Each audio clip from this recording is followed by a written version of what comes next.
Alors voilà une fuite bon, bien classique, hein, tuyau percé ou soudure défaillante.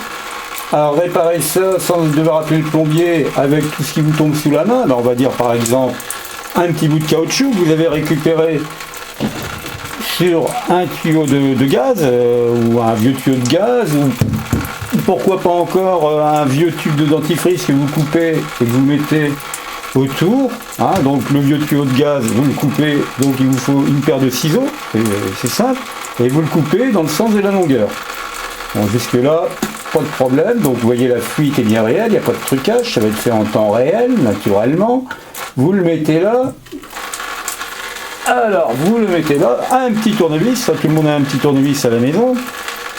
Vous mettez ici le tuyau, vous voyez.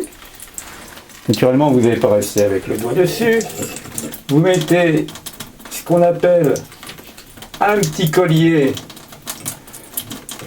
de serrage, qu'on appelle Serflex, hein, c'est une dénomination commerciale, vous voyez, un petit collier de serrage.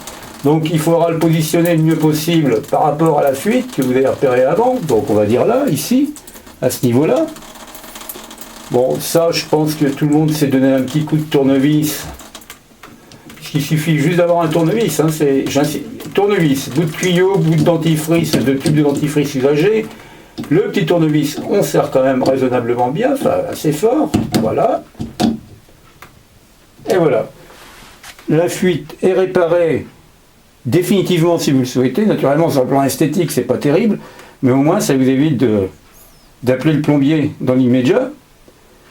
Et c'est radical, la fuite, ça ne fuira plus. Vous pouvez partir tranquillement, voilà, vous êtes sûr que la réparation va tenir. Voilà, donc je rappelle le matériel nécessaire, une paire de ciseaux, un petit bout de caoutchouc, un tournevis, et si vous n'avez pas le petit bout de caoutchouc, vous avez bien chez vous un emballage de dentifrice ou un bout de plastique qui fera l'affaire. Et une fois que vous aurez exercé une pression suffisante sur la fuite, avec le collier de serrage, la fuite est résorbée définitivement. Voilà.